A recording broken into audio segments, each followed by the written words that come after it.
the age of 8, I helped feed a revolution. Seated next to my grandmother, I pounded, molded, and kneaded the kak, a crumbly biscuit that is an Egyptian favorite. I am distracted, mesmerized by the sea of women in bright red hijabs demanding change on television. They topple a regime, their chants resonating just 30 minutes away from my grandparents' house. It is January 2011, the cusp of the Arab Spring. My grandmother and I sit together, 2 generations of Egyptian women supporting change for the country we love by baking kak for those very crowds. The women, in particular, stay with me. The energy of their protests, their desire to see a better Egypt, the ferocity in their words. They do not crack, although their coarse hands make clear they have taken care of generations. Watching them, I vow to ensure women are forever given a seat at the table. Why? Because all women and girls deserve the opportunity to feel invincible. In classrooms, labs, boardrooms, meetings, TEDx events, protests, and homes. Hi, I'm Jana Amin, a 17-year-old community mobilizer and advocate for gender parity.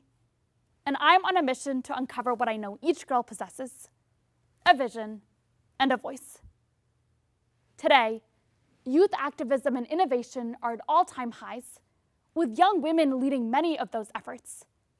They have stories to tell, expertise to share, and voices that need to be heard. And yet, young women are not connected to the platforms they deserve. They are absent from almost all decision-making and peacemaking spaces around the world. It simply doesn't and shouldn't make sense. As UN advocate Dr. Alat Morabit points out, if we include women, peace processes are 35 times more likely to last 15 years. This isn't just theoretical.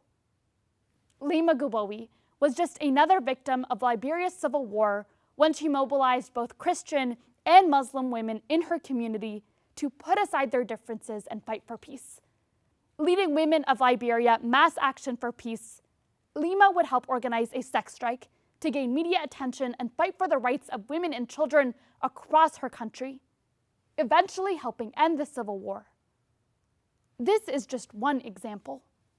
When women and girls are involved in the peacemaking process, inclusive security becomes possible. Justice triumphs. We all win. And yet, 123 million girls are out of school as I speak, with the number rapidly increasing every day due to the economic consequences of the COVID-19 pandemic. Young people are mentioned in only a third of UN reports. Barriers to entry in private sector companies and businesses exist, excluding young women from crucial opportunities. Indeed, while companies, organizations, governments, events, and podcasts may be seeking out youth voices more than ever before, they are certainly not connected to the diversity of young people they need. This fall, I was given the incredible opportunity to speak at the United Nations' General Assembly Media Action Zone. And I have to admit, I was impressed. I wasn't the only teenager amidst the panel of 3. And I wasn't the only woman of color advocating for the communities I cared about. I left the virtual stage feeling inspired, energized, and empowered. If all our conversations looked like that, I thought to myself, what more could we do? Later that night, I did what my mom would argue most teenagers do best, stalking on Instagram. As I scrolled through profile after profile of speakers at the UN event, I came to a disappointing conclusion. Our panel had been unique. Most other sessions included no young people and even fewer young women. As my immediate community of friends and family hailed my participation in the UN event, I couldn't help but feel lost. Why was no one systematically ensuring young women were at the table? Why were young people around the world expected to learn crucial advocacy and public speaking skills on their own? And why did so few global entities make space for the active participation of women and girls?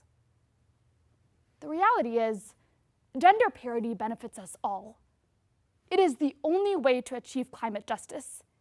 It is the only way to dismantle the legacy of colonialism, and it is the only way to bring peace and security to the region I love the most, the Middle East. This summer, I taught an English class to a group of 30 refugees via Skype through the Collateral Prayer Project, an NGO based in Amin, Jordan. I'd been teaching for 4 weeks, every class turning out to be impossibly challenging. Faces staring blankly at me, internet cutting in and out, Skype crashing now and then. I was sure no one had learned anything. Miss Jana, one student, asked me during our 5th class, "Can I show you something?" I nodded my head. Aisha, a Yemeni mother of 5 who I noticed had been copiously taking notes every week, fixed her phone on the table in front of her and introduced her 5 children, aged 5 through 16. They asked each other basic questions like, "How are you?" and "What's your favorite color?" They explained that they are refugees. They said, "Thank you, Ms. Jana, for teaching our mother English." I wasn't just proud. I was amazed. But I wasn't surprised. As an Egyptian, I have witnessed the resilience of women in the Middle East my entire life. They both protested against oppressive regimes in the Middle East during the 2011 Arab Spring, and often single-handedly raised our next generation. Today, they lead the fight against sexual harassment in Egypt and Sudan, advocate for refugee rights in Jordan, and help rebuild the Lebanese economy. But they, like young women around the world, cannot do it alone. You see, resilience and strength are not enough. Last May, to celebrate my 17th birthday, I hosted #17for17, advocating for girls' education, a 6-hour virtual event that brought together 17 advocates for girls' education from 17 countries around the world. Our virtual event reflected all the stakeholders in girls' education, from girls who'd been denied an education themselves to CEOs fighting for them. It ensured the voices of those most vulnerable were being amplified and heard. It brought 17,000 listeners and 71,000 social media accounts to the table. Those are the conversations we so need. Ones that ensure those in need of a solution are the ones in charge of finding it. But I can't create those conversations alone. We all need to play a role in making space for young women at the table. Ask yourself, whose stories are you listening to? Whose voices are you uplifting? What narratives are you telling? Join me on my journey to create JStrategy, the first global organization connecting young women with the speaking platforms they deserve. By creating a network of young women and connecting them to podcasts, events, organizations, companies, and institutions, JStrategy will help transform the conversations happening all around us. If you're a company or organization looking for speakers, reach out to me. If you're a young person looking to amplify her voice, join me. We must do more to amplify and uplift the voices of young female leaders working to better their communities on the grassroots level. We have to dismantle the fact that young women play a limited role in challenging pre-existing power structures, because we can and should center the empowerment of women and girls. In my work in the advocacy space, working with women every day to help achieve gender parity, I'm often reminded of an Arabic proverb I grew up hearing. الدنيا زي الرقاصة ترقص لكل حد شوية, which literally translates to, the world is like a belly dancer. It dances a little for everyone. Women have long borne the brunt of conflict and instability, but it is time they take the reins and help create a future of gender equality, inclusive peace, and lasting security.